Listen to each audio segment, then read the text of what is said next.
साध संगत जी, प्यार से कहना। धन निरंकार जी। आशा करती हूँ सतगुरु माता जी की कृपा से आप सभी बहुत अच्छे होंगे। साध संगत जी, आज के समय में जब हम कहते हैं कि लड़का और लड़की बराबर है, फिर भी ना जाने क्यों कुछ लोग बेटियों को बोझ समझते हैं।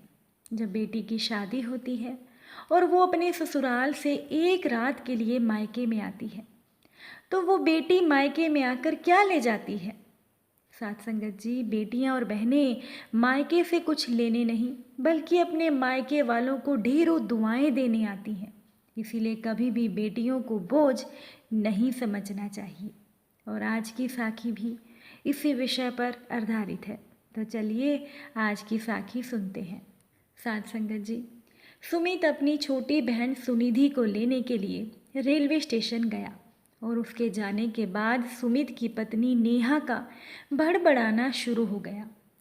नेहा कह रही थी कि वैसे भी अभी नैना और नमन के स्कूल का नया फैशन शुरू हुआ है। उनकी किताबों का, उनकी यूनिफॉर्म का, उनकी स्कूल की फीस, ऊपर से माँ और बाबूजी की दवाइयाँ। समझ में नहीं आता कि मेरी ननद सुनिधि को अभी अपने मायके में आने की क्या ज़रूरत है। नेहा कहने लगी कि सुनिधि कहती है कि मुझे माँ, बाबूजी और भाई से मिलने का मन कर रहा है। मन कर रहा है?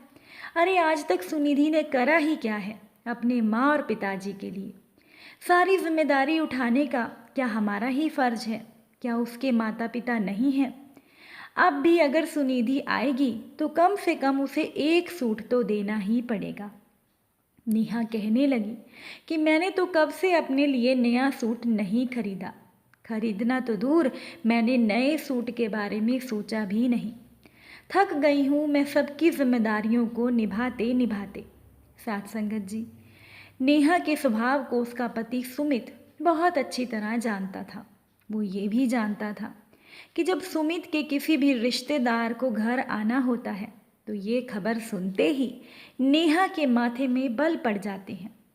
और घर में कोई भी आए, सुमित की यही कोशिश रहती थी कि कोई भी बात ऐसी ना हो कि मेहमान को लगे कि उसका अपमान हो रहा है। साथ संगत जी, जब सुमित की बहन सुनिधि अपने मायके में आ गई तो सुनिधि की भाभी नेहा ने जो भी बनाया सभी ने मायके में चुपचाप खा लिया। हालांकि सुनिधि की माँ का मन था कि पूरे 1 साल के बाद बेटी आई है, अगर कुछ स्पेशल बनता तो बहुत अच्छा लगता। मगर नेहा ने पहले ही इतना बवाल मचा दिया था कि नेहा की सास मतलब सुनिधि की माँ ने भी कुछ नहीं कहा। साथ संगत जी, सुनिधि अपने मायके में एक रात रुकी और सुबह जाने के लिए वापस अपने ससुराल में तैयार हो गई। चलते समय उसने अपने भाई और भाभी से कहा कि भाई, आप लोग माँ और पिताजी का ध्यान रखना। और सुनिधि अपने भाई से मिलने उसके कमरे में आई और मिलकर चली गई। साथ संगत जी, अपनी ननद सुनिधि के जाते ही नेहा, उसकी भाभी, सोफे पर पसर गई और एक लंबी सी सांस ली। घर के सभी सदस्य अपने अपने काम में लग गए। अब रात में सुमित ने देखा कि उसके कमरे के कोने में एक बैग रखा था। सुमित ने तुरंत नेहा से कहा कि शायद जल्दी में सुनिधि अपना बैग हमारे कमरे में भूल गई है, और नेहा को सुमित ने बैग उठाने को कहा। साथ संगत जी, सुनिधि की भाभी नेहा ने जब बैग खोलकर देखा तो वो हैरान रह गई। उस बैग में कुछ कपड़े, कुछ खिलौने और एक सफ़ेद रंग का लिफाफा था जिसमें कुछ नोट 500 रुपये के थे और 2 नोट 2000 रुपये के थे। और इस सफ़ेद रंग के लिफाफे पर एक छोटा सा कागज़ भी था जिसके ऊपर लिखा था कि भाई, मैं कुछ कपड़े और कुछ खिलौने भाभी और बच्चों के लिए उपहार स्वरूप लेकर आई थी, और ये रुपए आपके और माँ और पिताजी के लिए हैं। आप इन रुपयों से अपने लिए और माँ और पिताजी के लिए कुछ ले लेना। अगर मैं कुछ लेकर आती तो आप कभी भी स्वीकार नहीं करते, इसीलिए मैं आपके कमरे में ये बैग रख कर जा रही हूँ। भाई, तुम मुझसे बड़े हो, मैं हमेशा तुमसे लेती ही रही हूँ। मैंने पहली बार तुम्हें कुछ दिया है, इनकार मत करना। तुम्हारी छोटी बहन।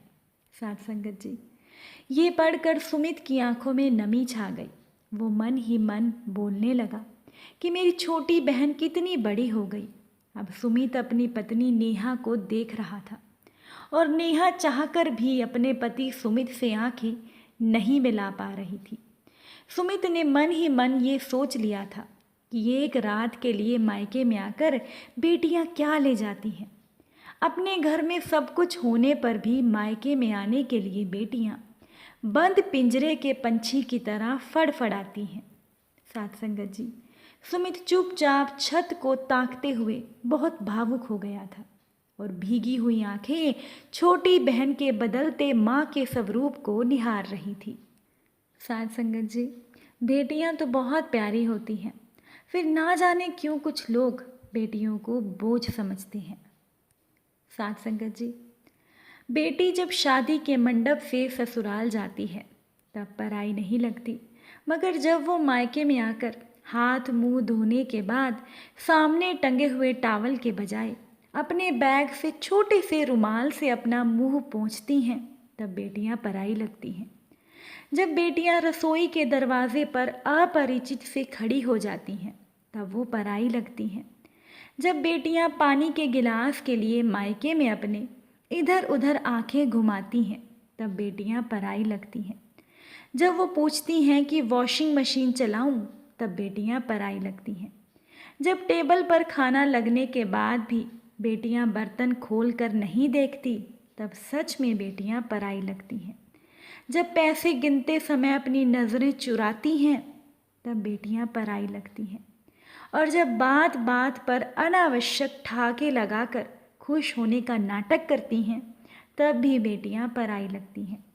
जब मायके से ससुराल जाते समय बेटी की माँ बेटी से पूछती है कि अब कब आएगी, उसके जवाब में बेटी कहती है कि देखो कब आना होता है। जब बेटी ये जवाब देती है तब बेटी हमेशा के लिए पराई हो गई ऐसा लगता है। लेकिन गाड़ी में बैठने के बाद जब बेटी चुपके से अपनी आंखें छुपाकर सुखाने की कोशिश करती है तो वो परायापन एक झटके में बह जाता है। साथ संगत जी, बहुत खूबसूरत सी पंक्तियाँ हैं जो सभी बेटियों को बहनों को समर्पित हैं कि नहीं चाहिए हिस्सा भैया, मेरा मायका सजाए रखना, कुछ ना देना मुझको, बस प्यार बनाए रखना, पापा के इस घर में मेरी याद बसाए रखना, बच्चों के मन में मेरा मान बनाए रखना, बेटी हूँ सदा इस घर की ये सम्मान सजाए रखना। साथ संगत जी, बेटी से माँ का सफ़र, बेफिक्री से फ़िक्र का सफ़र, रोने से चुप कराने का सफ़र, उत्सुकता से संयम का सफ़र। पहले जो आंचल में छुप जाया करती थी आज किसी को आंचल में छुपा लेती हैं।